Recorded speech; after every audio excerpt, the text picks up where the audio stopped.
amis, c'est votre boy Joss, j'espère que vous allez bien. On arrive en fin de semaine, ça y est, il y a le week-end qui arrive. Je me suis dit, on va le commencer ensemble. Non, t'es pas chaud, t'es chaud. Bah bien sûr que t'es chaud mon frère. Je voulais vous parler d'un sujet important, un sujet que vous m'avez demandé aussi, c'est l'évolution des rappeurs. Alors, dans l'évolution des rappeurs, j'aurais pu, tu sais, faire une vidéo basique où je te parle de, ouais, t'es l'artiste, avant il était comme ci, avant il faisait des disques de pierre, frère, et maintenant il fait des disques de diamant, tu vois. Mais je veux dans un premier temps parler des effets négatifs, tu vois, de l'évolution. Tu vois, pourquoi? Parce que, en ce moment, bah, comme tu le sais, le 29 novembre, si t'as pas enregistré cette date, ça va être une date historique. Nouvel album d'SCH, nouvel album de Gradure, nouvel album de Dinos. Et justement, qui dit nouvel album, dit aussi promo. En ce moment, Gradure, il est en pleine promo. C'est un artiste qui m'intéresse beaucoup parce que je kiffais grave ce qu'il faisait avant. Ça faisait 3 ans, il hibernait en fait, il avait pas sorti grand chose, il balançait des petits singles comme ci comme ça, mais il n'y avait pas de projet, tu vois. Du coup, rappelez, ils ont fait une interview avec lui, un long format qui dure plus d'1 heure. Et le mec, en fait, il se confie sur tout. Et pourquoi il a été absent, ce qui s'est passé, les relations qu'il a eues. Il te dit en vrai que le mec il a été dégoûté du game. Il a été super déçu de certaines relations de proches qu'il avait, niveau business, de mecs qui le volaient. Il se sentait pas bien dans sa tête, tu vois. Ça, c'est un problème que beaucoup d'artistes rencontrent. Plein de fois, tu vois, les gens ils comprennent pas. Moi-même, je reçois des messages des fois quand je fais pas de vidéo pendant 2-3 jours. Ouais, Joss, t'es sérieux, t'es inactif. Déjà, t'es youtubeur en plus, tu fais pas de vidéo. Tout ce qui est en rapport avec l'image, en tout cas, moi je vais vous parler pour moi. Quand tu ne vas pas bien, c'est super difficile de se présenter face à une caméra. Parce qu'en vrai, frérot, c'est quoi la vérité? Moi, je suis tout seul chez moi. Y a personne. Je parle face à une caméra.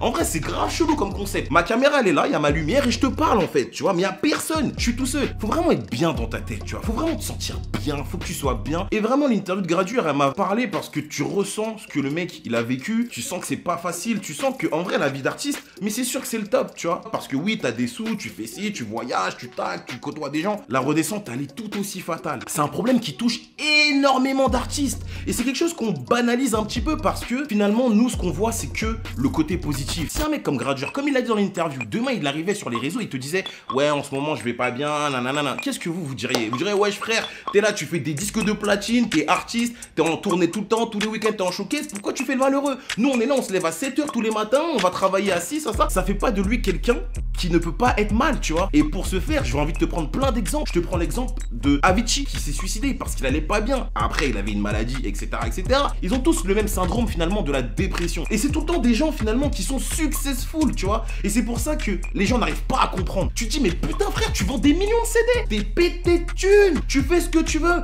Comment ça se fait que tu sois pas bien? Comment tu peux être en dépression? Et ça devient un cercle vicieux. Par exemple, tu prends Justin Bieber. Tu te dis aujourd'hui, mais pourquoi il est devenu aussi chelou? À un moment donné, je crois que c'était le mec qui avait le plus de buzz sur terre. Il sortait dehors, émeute sur émeute. Le gars, il a pété des plombs. Et il a trouvé la paix dans la religion. Pareil pour Jams. Tu vois, quand tu prends Jams, c'est une meuf qui a eu tellement de succès, elle arrivait plus à gérer, elle arrivait plus à se retrouver. Et finalement, c'est dans l'islam qu'elle a trouvé les réponses à ces questions, qu'elle a trouvé en fait son havre de paix. Donc quand vous me parlez d'évolution des rappeurs, moi je voulais d'abord vous parler de ça, tu vois, de tout cet aspect négatif que tu peux avoir et qui est très difficile à expliquer. Ce degré de réussite que certains ont et qui ensuite, tu sais, partent en dépression et qui après même parfois amènent des suicides, tu dois vraiment le vivre pour pouvoir vraiment savoir de quoi tu parles. Je pense aussi à Stromae, quand tu regardes, mais tout allait bien. À un moment donné, qu'est-ce qui se passe? Qu'est-ce qui coince dans la machine pour que le mec ils se mettent à plus rien faire? Il y a même des carrés qui veulent fitter avec toi, mec, on t'entend plus. Lui, c'est assez particulier aussi. Il préparait une tournée, je crois, en Afrique. Et il avait pris un traitement en prévention contre le paludisme. Et finalement, le traitement, il a eu des effets secondaires sur lui. Le mec, il est parti en dépression, etc. Après, c'est un cercle vicieux, tu vois. Je peux te parler aussi de Lefa. Et même dans ses textes, il te disait clairement qu'il avait un rapport très compliqué avec, voilà, la célébrité. Et même en vrai, dans son dernier projet, Fame, c'est encore, tu vois, un clin d'œil à ça. Il y a des gens qui ont du mal à gérer tout cet aspect autour. Tu prends le cas aussi d'MHD.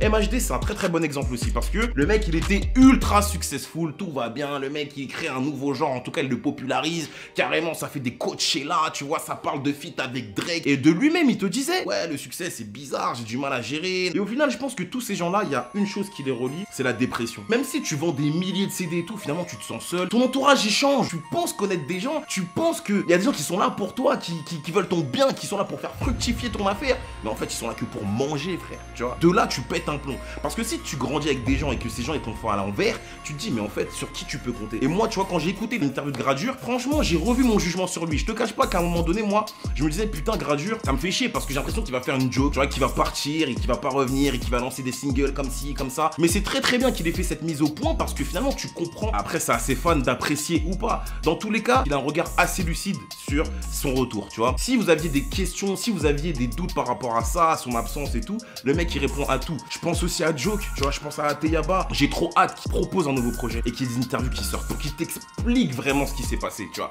Parce qu'il y a des petites interviews comme ci, comme ça, papier, mais j'ai vraiment envie de comprendre et j'en suis sûr que c'est un bail comme ça, c'est un bail de... Voilà, le mec, en fait, il se sentait pas bien, ça lui a bouffé l'esprit et il s'y retrouvait pas. Nekfeu aussi. Quand tu regardes le documentaire, c'est toujours pareil. Cette histoire de dépression, de comment tu gères ce succès, plein de questions comme ça qu'il faut se poser, qu'il faut réussir à gérer. Et surtout, la MIF, dites-vous bien un truc, et même moi, je m'inclus dedans, parce que j'ai quand même presque 600 000 abonnés. Et c'est pas rien. Ne vous dites pas que si vous avez 600 000 ou je sais pas 1 million, 7 millions, je sais pas quoi, vous ne pouvez pas vous sentir seul. Parmi toutes les personnes qui te suivent, ils te suivent pour une chose. Mais est-ce qu'ils arriveraient à comprendre que t'ailles mal? Ça, c'est un autre problème. Et moi, je suis content parce que je vous ai dit des fois que j'allais pas bien dans les vidéos et j'ai reçu pas mal de messages, notamment sur Insta, en DM, de personnes qui me disaient « Ouais, Joss, est-ce que ça va? Est-ce que si ?»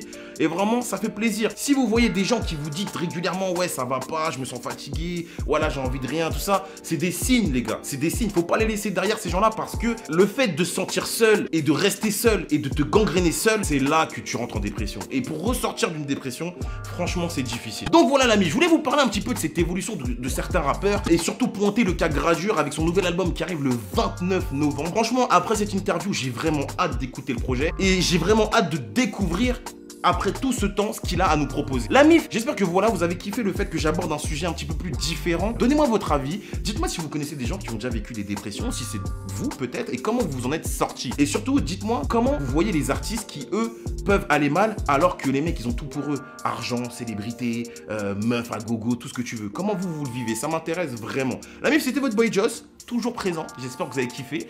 On se retrouve lundi pour une nouvelle vidéo, mercredi pour une prochaine vidéo et vendredi pour terminer la semaine en beauté. Abonnez-vous à mon Instagram, abonnez-vous à la chaîne YouTube, Yoré Delmar est en clip.